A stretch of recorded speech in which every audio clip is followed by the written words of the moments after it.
Hi, this is Anna Salas, Patreon Sage, and welcome to my channel. I wanted to do another quick tutorial from my view, a deep dive into some insights from my perspective into the tarot images and decks and the meanings of the cards.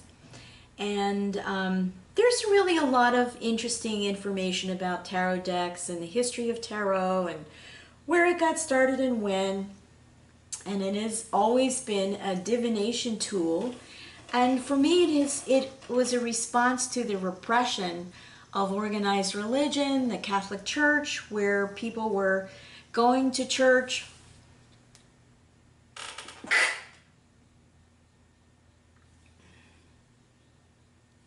excuse me, where people were going to church and praying to God, making their donations to the organized religious structures, perhaps making confessions in confession booths, but they weren't getting the answers and the information that they were seeking about what's happening in my life. Is there any way for me to get a better handle on the choices that I can make in my life? Is there a way for me to know what's coming? I spend a lot of time, maybe I'm in church every week, maybe I'm praying all day, maybe I'm working my rosary beads, and it's crickets for me. I'm not getting any additional information, and it's extremely frustrating because I feel that additional information is available. And that is a very valid perception. Absolutely, there's additional information available. And so while the energy was, all right, let me pull back from the church and let me get into another relationship of, quote, divination, which then also became associated with a dynamic of fortune telling.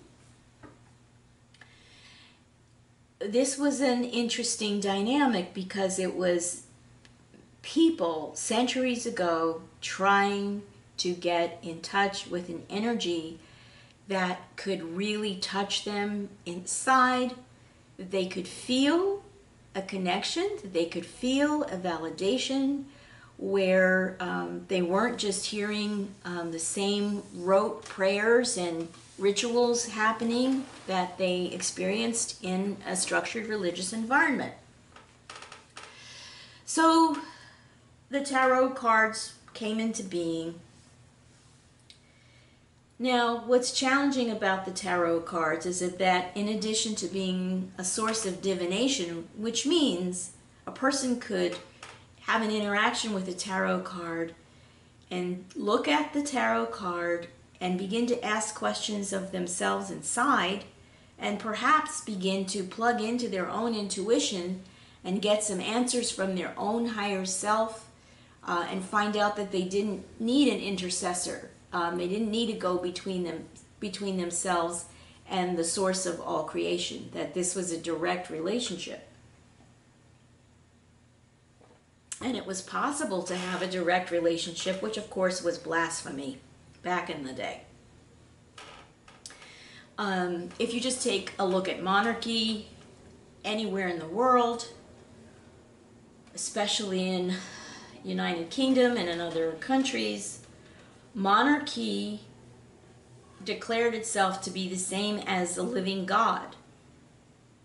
And so was very much monarchy and the church were aligned with each other. The church was supposed to support the understanding that the king or the queen was in fact the living God. And this goes way back. I mean, obviously this goes back to other times besides, 1000 AD in Europe, after the whole Christianity thing had exploded and been corrupted. So the cards are an opportunity that many people have chosen to find a way in to getting answers for themselves. So it's a kind of a pulling in of energy away from a large structural organization like the church and coming into a more visual and symbolic exploration of energy and information. And so that's where tarot, that's the place that tarot took up in many people's lives. And because it was an attempt to get direct information and answers from within or from some other source than the church, it was considered to be the work of the devil. So, if you don't know that much, now you know that much. And there are lots of great books on tarot and all kinds of ways to use it. Now, you know from watching my channel, I don't use it in the traditional way, and I don't do that for a lot of reasons. So what I wanted to share with you today was some perspectives that I have around the tarot cards, which is the progression of energy that moves us away from pigeonholing ourselves into an it's very powerful slip of the tongue there, an astrological sign, which then puts you in a category that limits you in terms of the kinds of information you seek and the kinds of information you are able to touch and incorporate into your lives. So think about the power of astrology as very similar to the power of organized religion and the church. And astrology and the gods are all a throwback to the time before organized religion around the dynamics that emerged with Christianity. And I do want to remind you, and I will show you in the cards, how this all ties together and why I suggest, as you're looking for answers and information about yourself and your life, that you begin to look at the keys that are available to you in the tarot decks that exist. And there are lots of wonderful variations now, which I think is amazing, that take us away from gods and goddesses and take us away from organized religion and take us away from the notion that seeking answers about our lives from within or from some other source than the church is a sin, is a blasphemy, is the work of the devil. So with that said, I'm using my Klimt deck, and I want to begin with these two cards. We have the Star here, which is card number 17, and we have the Lovers, which in this deck is card number 6. 6 is associated with the Earth. 17 breaks down to an 8, which has to do with what are considered to be reflections of infinity. So I recommend that you spend some time, if you're on the Sacred Union journey, looking at the Star card and looking at the Lovers card.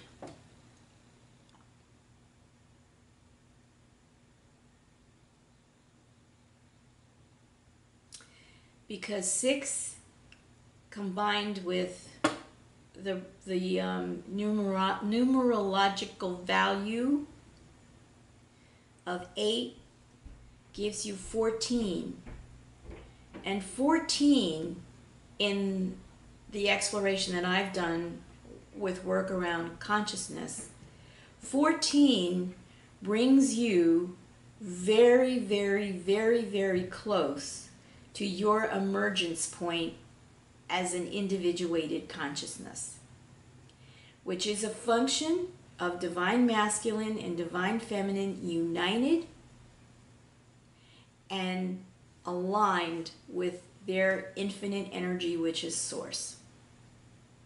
So I'm going to share that perspective with you. So when you're looking at Sacred Union Journey, if you want to do some inner exploration and do some journaling and writing and ask questions, a good place to begin would be with the Star card and with the Lover's card. And there are all kinds of questions you can ask from that level, and I'm going to let you figure out your own questions, but I can assure you this is a very fruitful exercise. So here we have the Star card and the Lovers. Now, I've talked to you about church, Christianity, having some coffee, and I've talked to you about monarchy. So in the tarot, monarchy is very present. So we're going to look at these cards one at a time. Here we have the Queen of Earth. And the Queen of Earth is symbolized by a coin, which has everything to do with the money system and monarchy being aligned with the money system and control of the money resource. So we start with this energy because it's important. So here we have the Queen of Pentacles. And now we have the King of Pentacles. I hope you can see these cards. Yeah, King of Pentacles. Pentacles, these are beautiful cards. You hold it up a little closer there so you can see it. So this is the King and the Queen of earthly resources. And these would represent kings and actual queens who at the time that tarot came out were very, very much in control of abundance, resources, gold and coin, and monetary exchange.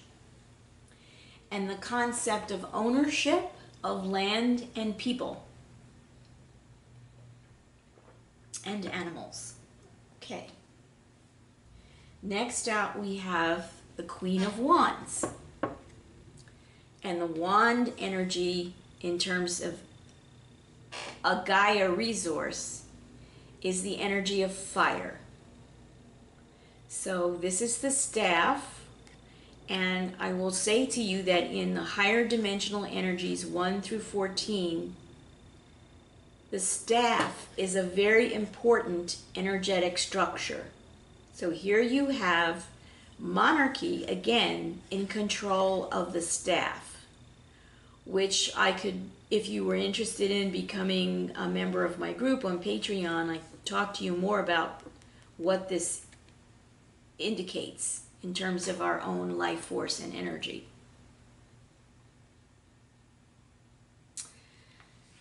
Yeah. Okay, so then this is followed by the King of Wands. And you can see this card is of course very reflective of Egyptian monarchy as well as European monarchy. And notice the energy behind. Notice these lines and these spheres. Very important subtext there. And in the Queen of Wands energy, for some reason here we have Asian influence, and that may be a nod to Asian monarchies, monarchies in Japan and monarchies in China, which had different genetics than the monarchies in Europe and even kings and queens in Africa and other places around the world, which you will not usually see depicted in tarot cards. What we're looking at is European monarchy here. So here we have a nod to Asian, and here we have a nod to the energetics that are aligned with knowing what to do with the staff or the rod. This is the rod. You know, Four of Wands, Four of Rods, sometimes known. It's also combined with staves, which it should not be. This is a rod energy, and the rod energy, the wand, the rod energy aligned with fire, very much has to do with energetic alignments and stability and rotation of the world and how it functions, and monarchy being initiated into the information and the rights, knowing that they actually are participating, they are downline from a much larger energy that does expand out into 14 dimensions and multiple densities, and that this is where their power accrues from.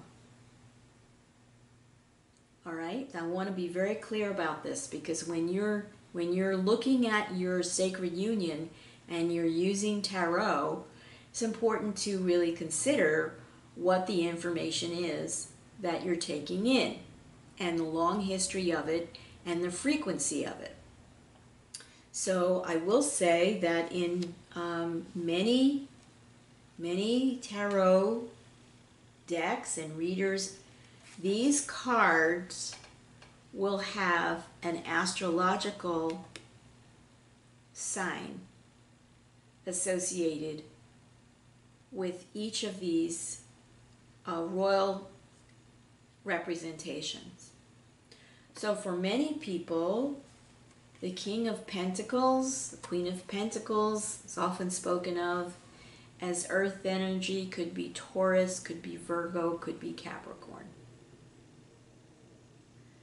All right, so I want you for the moment to set that aside, because Taurus, Virgo, and Capricorn are aligned with pre-Christian organizations of how energy works and how we are governed by forces outside of ourselves.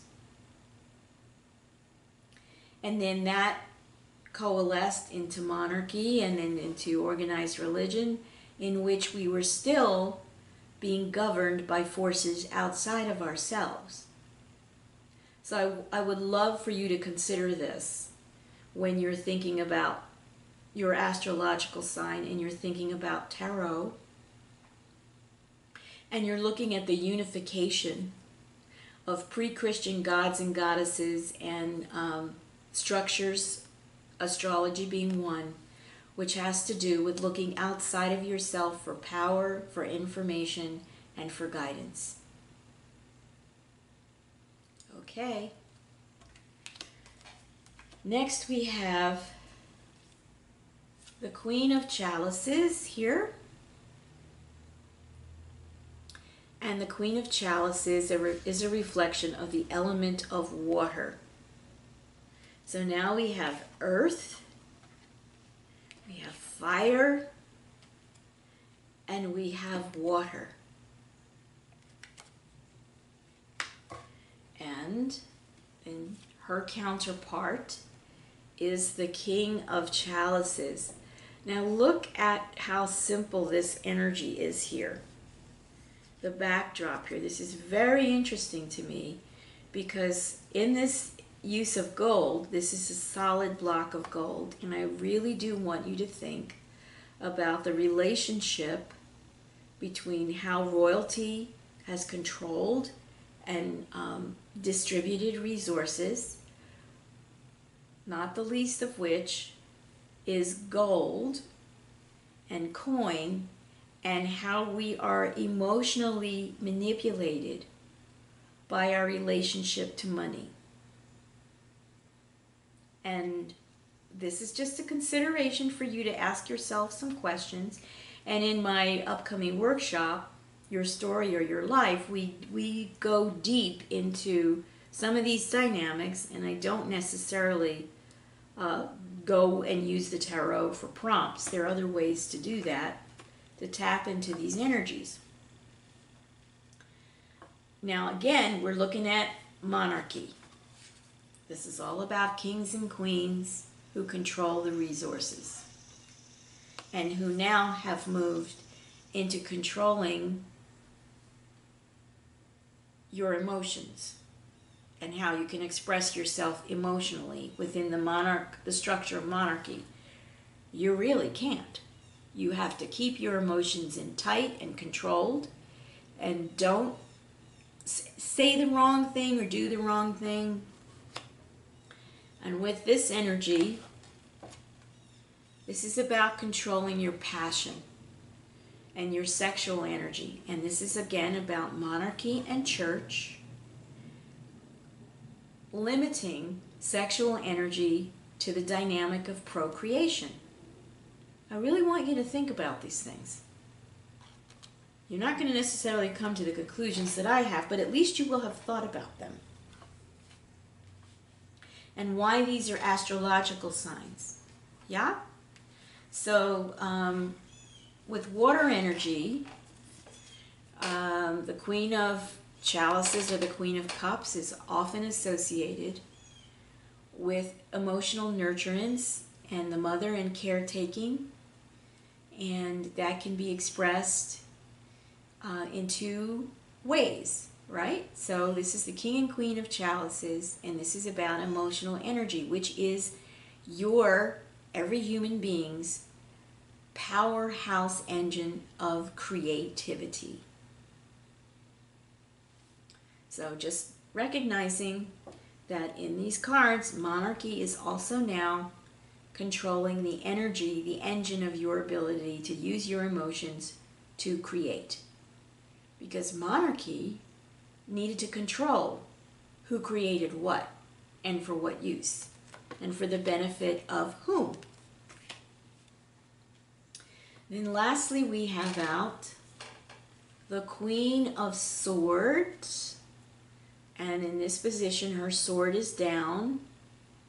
And she is able to hold the energy of truth. But whether or not she uses that information or how she uses that information is not obvious or readily open to interpretation. What she would do with the thoughts. This is swords represents air, communication, mental energy. So again, although she isn't wearing a crown, we're looking at a queen, which means to the degree that it was possible, these energies were going to move into control of your thoughts.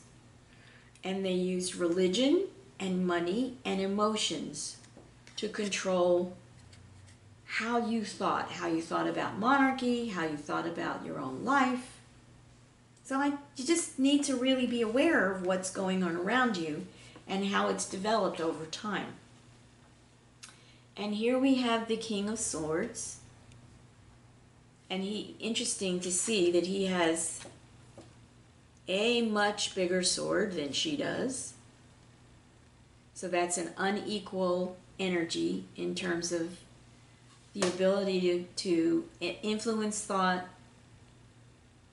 move thought energy around. Here the King of Thought has way more energy than the Queen, which is an imbalance in terms of these primary energies, in terms of source and the lovers who actually create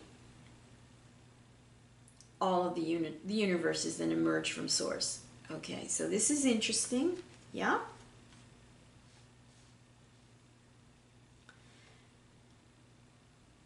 So think about the implications of that.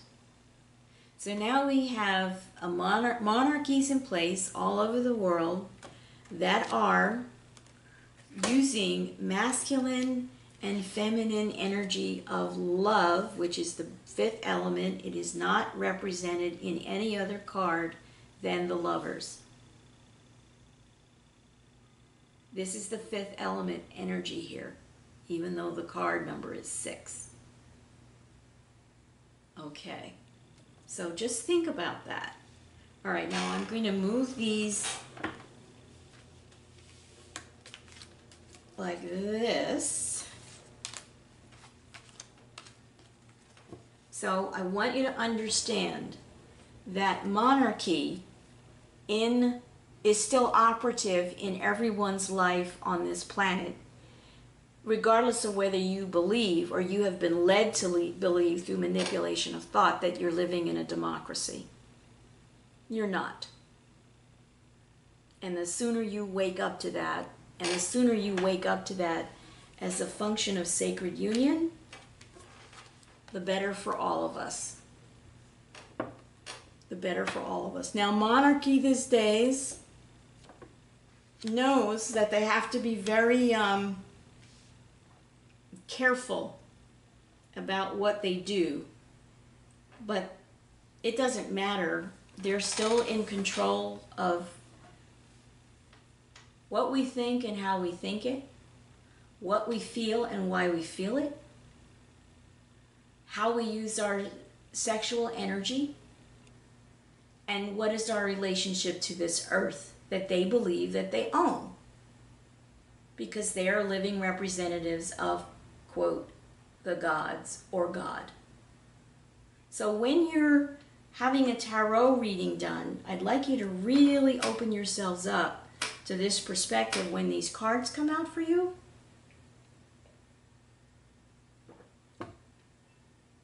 And what the astrological association is with any one of these monarchy cards.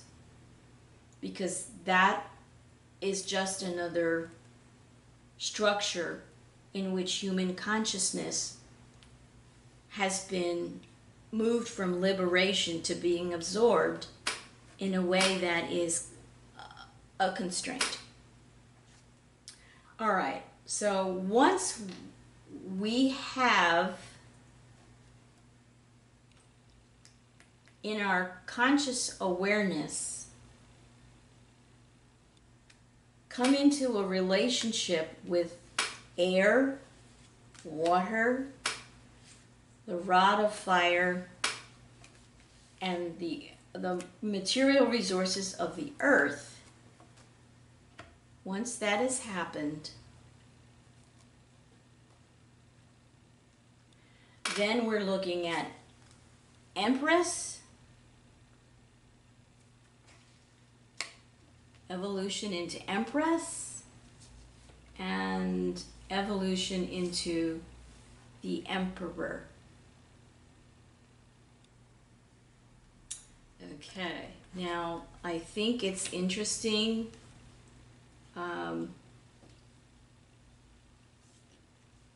to look at these various kings and their attitudes and their postures. They're all seated.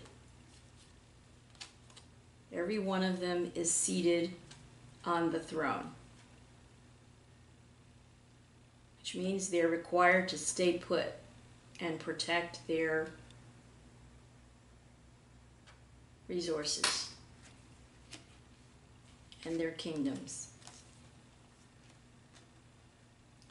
Now notice here that the emperor is now standing. He's in an upright position, and notice that the queens were all already standing. Okay, just notice it, just think about it. What does that mean? Why would that be? Yeah? And here we have the emperor and the empress, both standing, both with an arm through into another version of material reality. It's like they've put their arm through a wall. And notice that both of them are holding their avatars. They have dolls. So this is a recognition of when you have become awake and aware with these four elements and the power of this.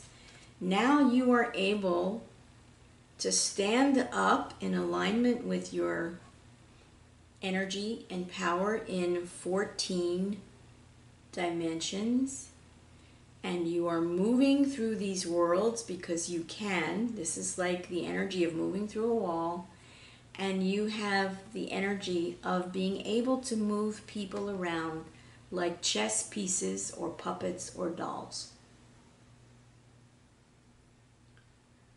All right? So this is the Emperor and the Empress, and it means that they have become masters of the elements, and in the understanding of the tarot, they command the elements. And that is what monarchy does. Monarchy does not ask. Monarchy commands. And that is a tremendous distortion of a relationship energy with our planetary being Gaia. She so appreciates being asked, as it is her body and her elements that monarchy has declared they own, when they do not. So because they've declared self-ownership, and they've had the resources and the power to use in our history, brutality, punishment, pain, suffering, to maintain their domination and control, they continue to broadcast the understanding that they own the earth. So I want you to understand this, even if you're living in what you believe is a country that is democratic in nature. Here's your democracy right here. Can be dropped, can be broken, can be smashed by these greater energies that you don't even think about on a daily basis. Because your thoughts, your feelings, your emotions, and your resources are being controlled by energies that you probably have very little awareness about and are not paying attention to on a daily level.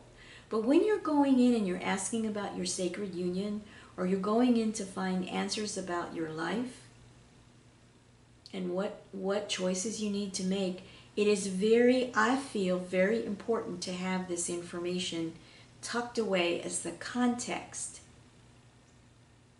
in which you are trying to find information and be able to obtain it from within without having to go through these structures of power. Okay. So I wanted to share that information with you because it would be really interesting for you to experience and ask yourself the question, how do I feel in my body about my relationship to the earth on which I live? What's my relationship, my direct relationship with that energy without having to go through an intercessor, or without having to identify myself with a king and queen that I will never be, because that's not how monarchy is set up. But yet these are the symbols that are used in the cards.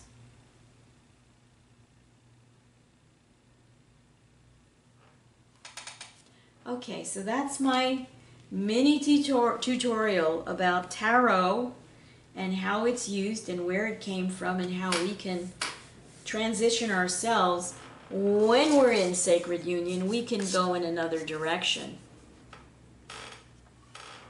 This is a beautiful card that symbolizes the energy of water and consciousness on water. And this is a beautiful card that symbolizes air and moving with freedom through air and communication. Very, very, very different from this.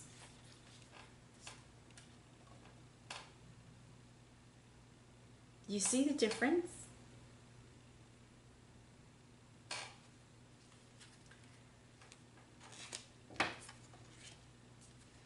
And very, very different from this. So just a thought. Just something for you to think about. And please do like, comment, and share. Because my impression, and I could be wrong, is that most tarot readers don't think about this much at all. They just like a pretty deck. And they know what all the cards are supposed to symbolize, and that's where they go. That's how they operate. And astrological signs and all. And I think it's really interesting that a lot of the tarot readers that I really enjoy reading have moved away from traditional tarot and have moved away from traditional readings of the tarot. Now I'm going to do one more thing here. So now we've got these kings and queens that have moved to Empress and Emperor. And now we have the next, let's just say, quantum leap in consciousness for the Divine Feminine, having mastered the elements. Now she becomes the energy of the Empress. She has all that information and she knows how to use it. She has that book of secrets, let's say.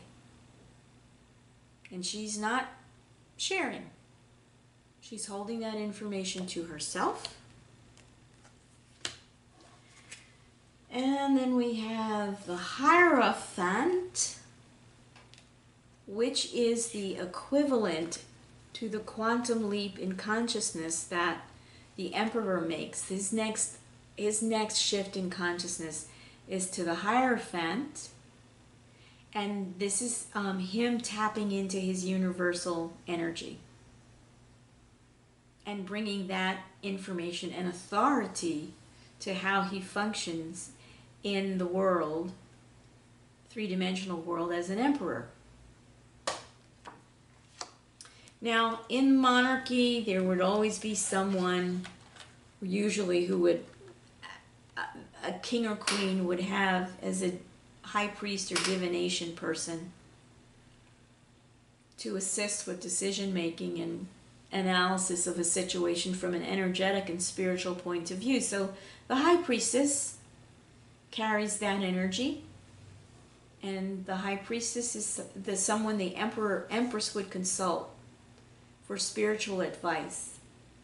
But in the times that we're living in now, Divine Feminine, we are all of these, and we are integrating all of these energies as a function of sacred union. When you're coming into inner union, you're coming into integrating, recognizing these as all aspects of yourself and your connection to your higher self in realms beyond the 3D. And this is what we're doing on this journey. So at least this energy is clearly represented as not being a queen, which I'm grateful for. And Divine Masculine, you are integrating all of these kings and becoming the emperor, and then taking the quantum leap in consciousness to connect your integrated aspects with a higher self and a higher sense of being and awareness and power. Hopefully that's source, but it might not be. And you are bringing this into the union energy. And you're doing this in alignment with source. And that's the difference. Okay? You're not doing this in alignment with magic. And that's going to be our next card out. All right? We'll talk about those. So again, just kind of showing you what's going on here. And here you will notice that the Hierophant is holding a rod.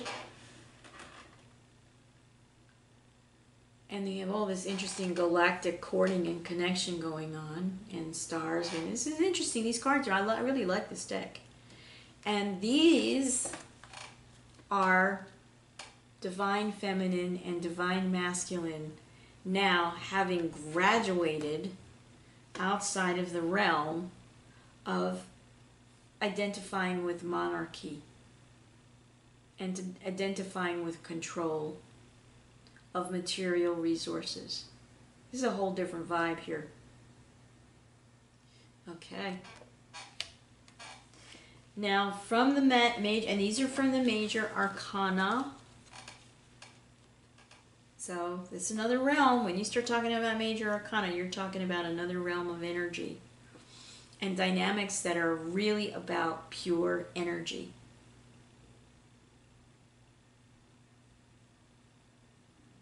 So this is a reflection of sacred union aligned with getting the answers from within and becoming an authority based on direct experience and what's available in the Akashic record and what's available in the alignments and information about planets and planetary structure and the structure of the higher realms. All right, well, next out we have, and take a sip of coffee here.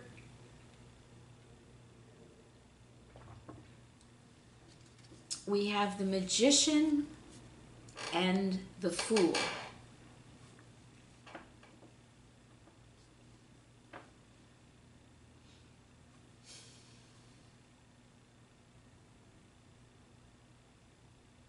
So this is a very, very beautiful, this is an interesting depiction of the Fool, because this shows someone who's been stripped naked of everything and has to move forward with nothing but their skin and bones. And this Fool in this card looks very powerless to me, which is interesting. And here you have a Magician. This is a Fool with this is a penis person, also interesting. And here you have the Magician as a feminine energy. And notice that she's got a snake. So this is definitely about magic and black magic. And this to me represents what this kind of energy of these divine beings, these monarchies, and when they go into this higher relationship, you bring these two together, and now you have the Magician. You combine the Hierophant and the High Priestess and what they know, and how they know it, and what they can do with what they know, and now you have the Magician. Okay. And with this Magician energy, united with the power of monarchy, you have magic being able to strip someone down to zero resources. Zero.